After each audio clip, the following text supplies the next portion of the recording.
I wonder how, I wonder why. Yesterday you told me about the blue, blue sky, and all that I can see is just another lemon tree.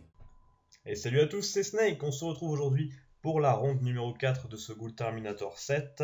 Donc la team RickyRLB, comme d'habitude, ma team, était opposée à Pushko C, une équipe F3S, donc F3S pour Feka, Sakri, SRAM, Sadida. Une compo cancer à base de retrait, de coop, de glyph gravita et de plein de trucs chiantissimes. Une compo vraiment pas facile à jouer. Fort heureusement, la map était plutôt favorable au jeu Xelor, donc peut-être une synchro, peut-être une coop du Xel. Tout dépendra de l'initiative, je ne vous spoil pas ce match.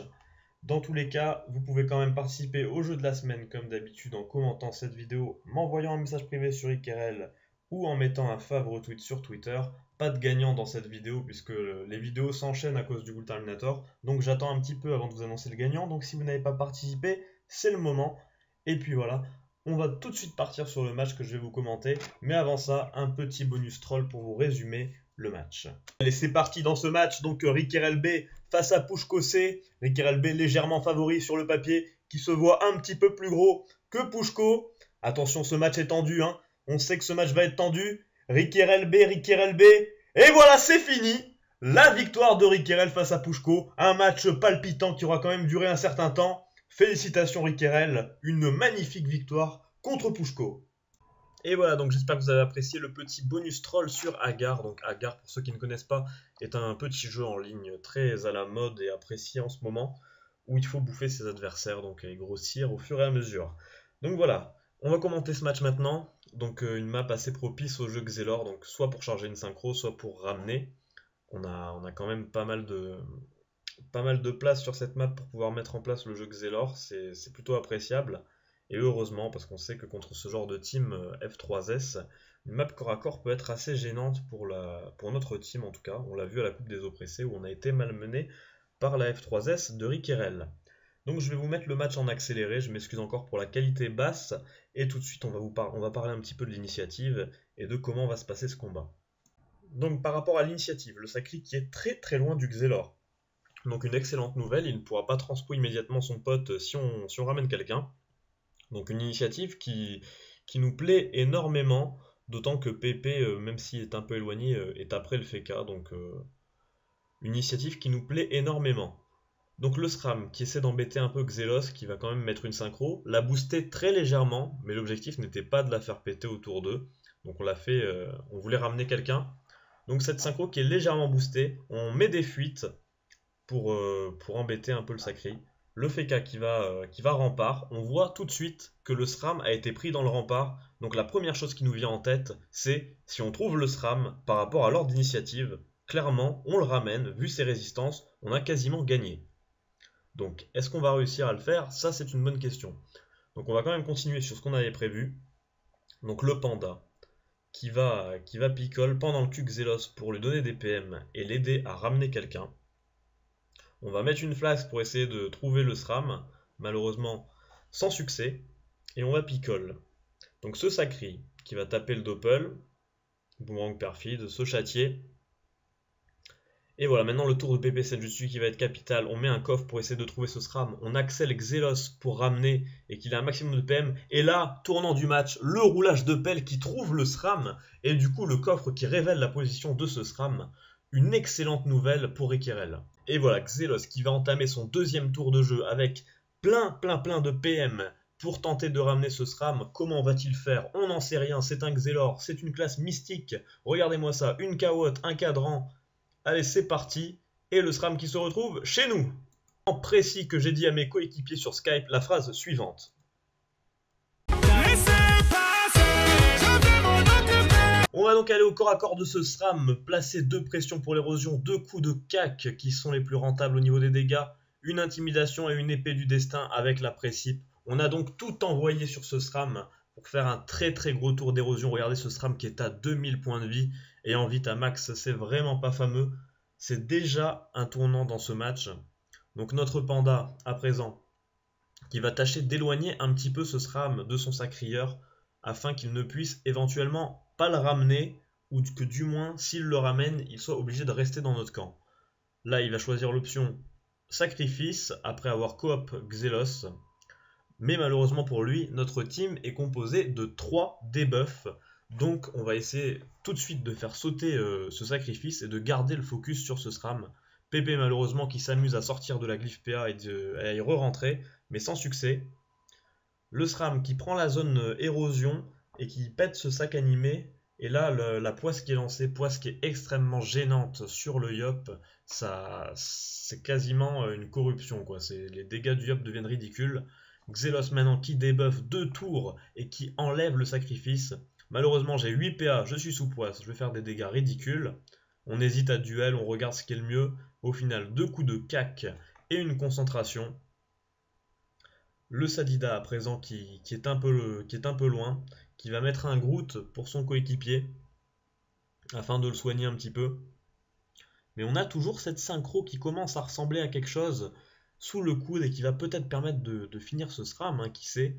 On éloigne ce sacrieur, on va retourner taper directement ce SRAM et un coup des types qui est placé. On veut vraiment être safe. La synchro qui est également mise un peu à l'abri. Ce sacré qui va venir sur moi, hein, l'érosion a été posée, il essaie de m'éloigner et il tape un peu cette synchro. PP Senjutsu à présent. Une maladresse, 2 maladresses. Une maladresse de masse qui ne passe pas très bien malheureusement. Et là, on continue sur ce SRAM qui a été un peu éloigné de la mêlée mais qui est toujours dans le mal et qui n'est toujours pas sacrifié. Et là, vous le voyez, Xelos a sa synchro, va-t-il pouvoir finir ce SRAM? S'il arrive à le faire péter, c'est la fin du SRAM. Attention, et boum! L'explosion de la synchro sur 2 personnages, la fin de ce SRAM et le premier mort au tour 4. Un avantage colossal de prix dans ce match, d'autant que nous ne sommes pas vraiment dans le mal au niveau Vita. Une très très grosse option sur la victoire qui vient d'être prise. On va bon sur ce sacrieur, relancer la colère, sous trêve malheureusement. Vous l'avez vu, hein, le FK qui a lancé trêve en prévision de cette colère malheureusement. Mais l'érosion naturelle et celle des châtis, et surtout le fait de relancer la colère pour éventuellement tenter l'écrasante, a fait que voilà, on a décidé de la recharger. Le panda à présent, qui va tenter de bloquer ce FK après l'avoir vu le nez. On s'était dit que ce serait pas très rentable de taper ce sacrieur qui a beaucoup de résistance et de vita. Donc étant donné qu'on a du debuff, on va peut-être partir plutôt sur le FK ou le Sadi. Dans tous les cas, on est déjà venu à bout du SRAM qui est l'érodeur de la team F3S. Et donc voilà, avec 2 cacs de soins, sans érodeur en face et à 4 contre 3, autant vous dire qu'il faut vraiment qu'on soit mauvais pour perdre l'avantage qui vient d'être pris. On n'a aucun joueur qui est en danger direct. Donc on n'a plus qu'à dérouler et à être sérieux pour remporter ce match. L'écrasante est quand même compliquée, hein, face à une team Sacri. Enfin, même à 3, Sadi, Feka, Sacri, ça peut tenir quand même assez longtemps. Le rempart qui est relancé. Donc là, on va aller sur ce Feka qui allait vulner. Une pression, une concentration. Et la destin. Des petits dégâts, hein. Vous voyez que le rempart réduit quand même de manière conséquente. Le Sadi qui va taper. Il lui reste 8 PA, que va-t-il faire, hein? Il va mettre 2 cacs directement. 2 coups de daguerri. Les poupées qui sont assez embêtantes. On va éloigner ce Sadida. Un petit coup des types sur Xelos, on est safe, on prend pas de risque. PP Senjutsu qui va pouvoir debuff le rempart, hein.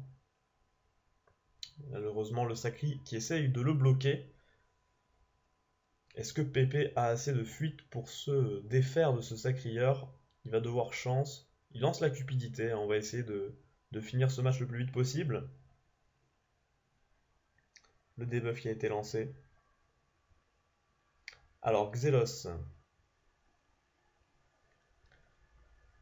qui va éloigner ce Sacri et qui va aller taper directement sur ce Feka une nouvelle fois.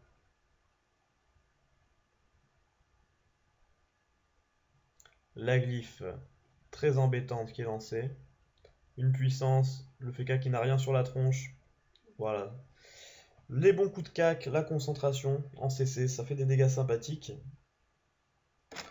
Je n'ai pas précipe parce que j'ai la colère, hein, tout simplement. Même s'il y a la dérobade, il y a la barricade, pas de précipe, hein.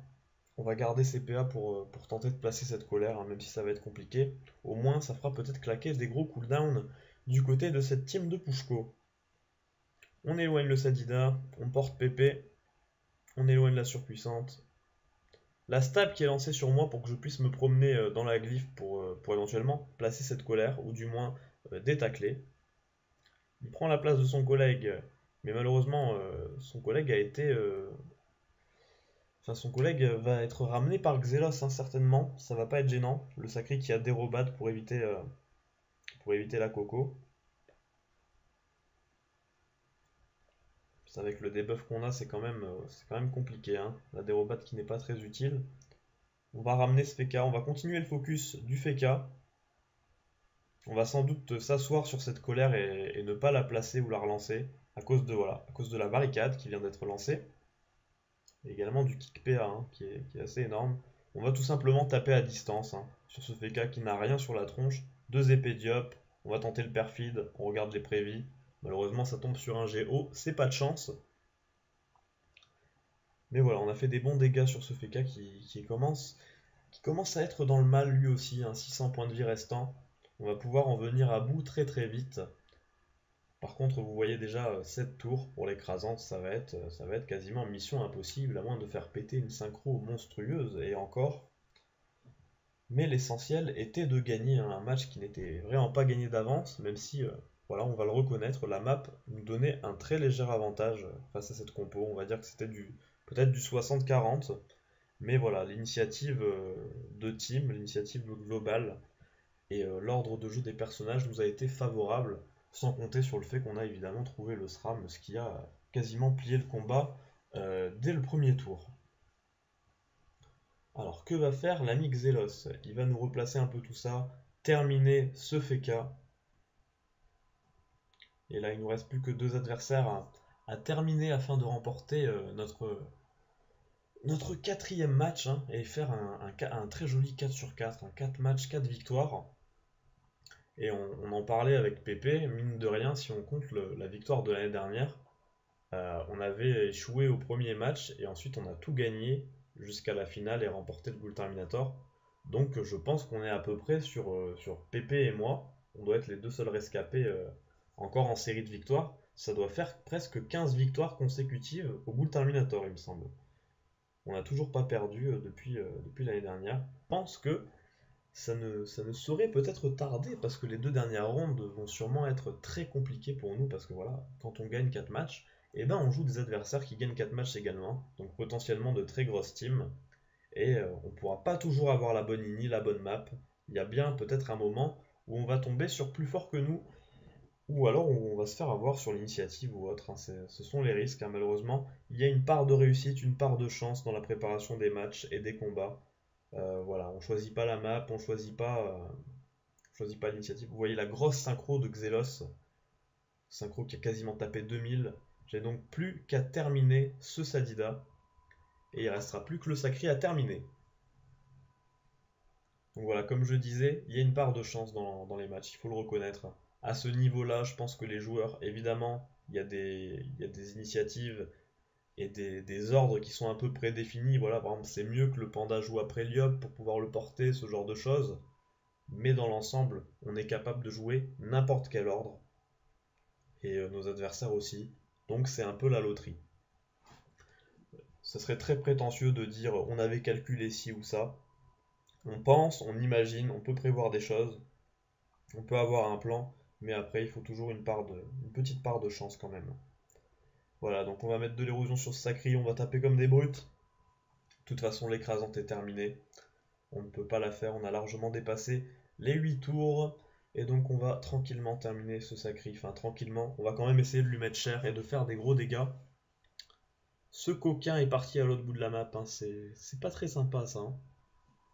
Il va le payer, le souffle, les 2 coups de cac, la grosse destin à 4 chiffres et le duel. Pour rappel, duel qui applique une trentaine de pourcents des points de vie érodés en dégâts R, donc sur un Sacri qui a commencé à 5000 points de vie, ça peut vite faire des gros dégâts en fin de combat. Donc le sacré qui dit GG et qui va tout simplement se suicider. Et donc c'est la victoire pour la team Rickerel B. A noter donc que le serveur Rickerel sur cette ronde a réalisé un très très beau 4 sur 4, 4 victoires sur 4 matchs. Et donc on s'est replacé à la 7ème place au classement général. On est même 3ème ex aequo, mais on manque un peu de points Goultard, on manque un peu d'écrasante. Donc on est 7ème. Pour rappel, il faut être dans les 16 premiers pour être qualifié. Il nous reste 2 rondes. La prochaine ronde risque d'être très difficile.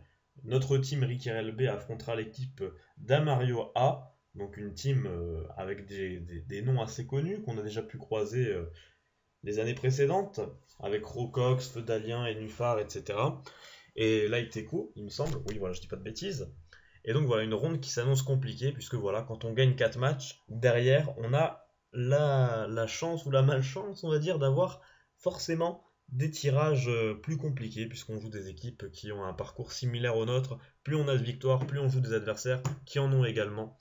Donc ça veut dire que la prochaine ronde, le 4 sur 4 sera beaucoup plus délicat à faire. Il va falloir réaliser un 2 ou 3 sur 4 pour pouvoir rester dans les clous pour la qualification. En dessous de ça, on serait en danger avant la dernière ronde. Donc voilà, beaucoup d'enjeux, beaucoup de pression. Le match suivant sera donc mercredi, les amis. Je ne me rappelle pas l'horaire, mais voilà, mercredi soir pour notre 5e ronde. Donc n'hésitez pas à nous suivre. Je vous invite également à aller consulter l'interview qui a été faite de moi sur le blog de Rickerel. Rickerel a un blog du Goulta cette année, et donc un Twitch, un stream également. Donc je vous ai mis le lien de l'interview dans la description si vous voulez aller jeter un coup d'œil. Sinon, n'oubliez pas de me suivre sur Twitter à @snakerick pour avoir un peu des infos sur moi, pour pouvoir éventuellement me parler et puis également participer au jeu de la semaine avec un petit fave ou retweet. Vous êtes désormais plus de 2000 sur ma chaîne YouTube, donc un grand merci à vous. Je sais pas où ça va finir tout ça, parce que voilà, plus les vidéos avancent et plus le nombre d'abonnés augmente, donc où est-ce qu'on s'arrêtera, on verra bien, mais pour l'instant, c'est un immense plaisir que de vous faire partager ces petites vidéos et de voir que vous êtes très réceptifs, vous êtes au top les amis, donc on se dit à la prochaine pour la ronde numéro 5, et d'ici là, portez-vous bien.